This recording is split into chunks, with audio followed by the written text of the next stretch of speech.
भजन लाल और बरसात की राशि एक है, इसलिए भरपूर बरसात इस शासन में हो रही है। सारे बांध लबालब भर गए। आपको इतनी बरसात दी है भगवान ने कि रवि में आपका खेत लहलाएगा कि अमरूद का यहीं कोई ऐसा कारखाना लगाएंगे कि अमरूद वाला व्यक्ति यहाँ से भाग के आज़ादपुर मंडी नहीं जाए, यहीं पर उसका अमरूद बिक जाए। ये मुख्यमंत्री जी ने मन बना लिया है थोड़ा थोड़ा, और धौलपुर तक मैं पूरा मन बना दूंगा।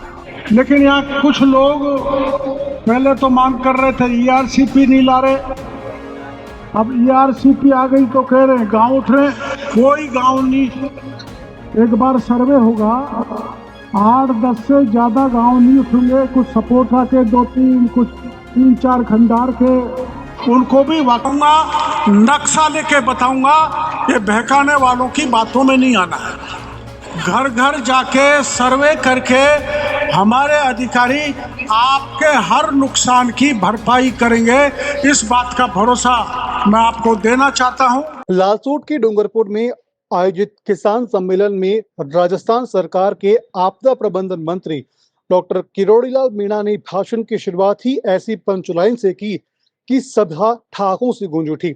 उन्होंने मुस्कुराते हुए कहा कि बी से भजनलाल आता है, बी से बादल और बारिश भी आती है, और मेरा नाम किरोड़ीलाल है, लेकिन कैसे किरोड़ी है और मेरी जेब में एक कौड़ी भी नहीं है। मंत्री ने खुद को आफत का मंत्री बताते हुए कहा कि मोदी सरकार ने उनके मंत्रालय को आपदा प्रबंधन के लिए 5,000 करोड़ रुपए दिए। प्राकृतिक आपदाओं में हुए नुकसान की भरपाई के लिए जिलों के कलेक्टर रिपोर्ट भेजेंगे और राहत राशि तुरंत जारी होगी। किरोड़ी मीणा ने गहलोत सरकार पर आरोप लगाया कि 5 साल में इसरदा बांध की पानी को लेकर कोई ठोस कदम नहीं उठाए गए। उन्होंने कहा कि अगर मोदी सरकार और प्रदेश की भाजपा की सरकार नहीं होती तो राजस्थान को 80,000 करोड़ रुपए का फायदा नहीं मिलता।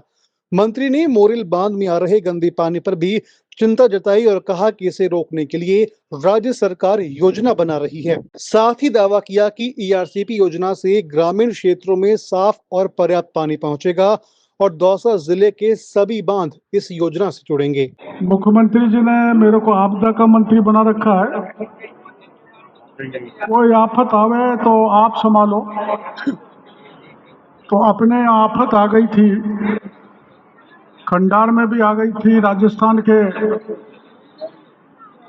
दूसरे हिस्से में खूब बरसात बरसी है, और भजन लाल और बरसात की राशि एक है, इसलिए भरपूर बरसात इस शासन में हो रही है। सारे बांध लबालब भर गए।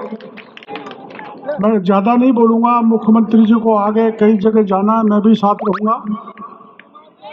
मैं एक दिन आया था, कुछ गांव घूम के गया था, कुछ ट्रैक्टर से गया था।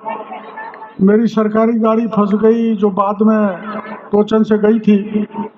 इतना पानी बरसा है सूरवाल में, और जो समस्या आसपास के गांव की है, मैं बता ही देता हूं कि सूरवाल के बांध से जो ओवरफ्लो जाता है पानी, वो 10-12 गांव की फसल उजाड़ता हुआ, गांव में नुकसान करता हुआ पहुंचता है। मुख्यमंत्री जी से मेरे हेलीकॉप्टर में बात हो गई, ये पानी जो इधर जाता है उसको ले जाके बनास में डाल देंगे, ताकि किसी गांव में किसी प्रकार का नुकसान नहीं हो। आप सबको ये पता है, ये सूरवाल या गोठड़ा का बांध वसुंधरा जी के सरकार में बना था, और अब योजना ERCP आ रही है, जो आप सबको पता है। लेकिन यहाँ कुछ लोग पहले तो मांग कर रहे थे ERCP नहीं ला रहे, अब ERCP आ गई तो कह रहे हैं गांव उठ रहे। कोई गांव नहीं, एक बार सर्वे होगा 8-10 से ज़्यादा गांव नहीं उठेंगे। कुछ सपोर्टा के 2-3, कुछ 3-4 खंडार के, और कुछ 3-4 हमारे, इससे ज़्यादा कोई गांव, उनको भी बताऊंगा, नक्शा लेके बताऊंगा। ये बहकाने वालों की बातों में नहीं आना है। एक जितना भी नुकसान किसी भी प्रकार का हो गया, चाहे बिजली का खंभा गिर गया, चाहे सड़क टूट गई, चाहे कोई बांध तालाब टूट गया, पीएचईडी की पाइपलाइन चलेगी, किसी का मकान गिर गया, किसी का पशु बह गया, तो सबको आपदा प्रबंधन की जो गाइडलाइन के हिसाब से पैसा तय है, घर घर जाके सर्वे करके हमारे अधिकारी आपके हर नुकसान की भरपाई करेंगे। इस बात का भरोसा मैं आपको देना चाहता हूं। और मुख्यमंत्री जी का कल मेरे पास रात के 10:30-11 बजे फ़ोन आया था, सवाई माधोपुर, करौली, धौलपुर चलना है। हम हेलीकॉप्टर्स में घूम रहे हैं, अब पानी उतर गया तो गाड़ी से आएंगे, लेकिन यहाँ आने पर हमारी सभा नदी के पास नहीं जाना, तालाब के पास नहीं जाना, और वो फोटो खींचते हैं ना, क्या कहते हैं आज उसको, रील बनाने का, वो रील में एक आदमी बह गया यहाँ बनास में, इसलिए रील से दूर रहें।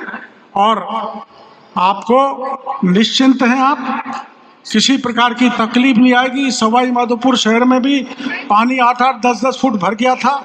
हमारी पार्टी के कार्यकर्ताओं ने, चेयरमैन साहब ने और हमारे अधिकारियों ने घर घर जाके पैकेट बांधी, किसी को बांटी, कोई भूखा नहीं सोया।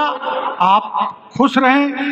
आपको इतनी बरसात दी है भगवान ने कि रवि में आपका खेत लहलाएगा, तो इनके दिमाग में बैठ गई कि अमरूद का यहीं कोई ऐसा कारखाना लगाएंगे कि अमरूद वाला व्यक्ति यहाँ से भाग के आज़ादपुर मंडी नहीं जाए, यहीं पर उसका अमरूद बिक जाए।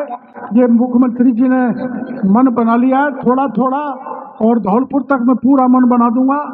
आप सबको बहुत धन्यवाद जो यहाँ पधारे, मुख्यमंत्री का स्वागत किया, हमारी बात को सुना, और यहाँ मुख्यमंत्री जी बोलने के बाद आपको राम राम करके जाएंगे।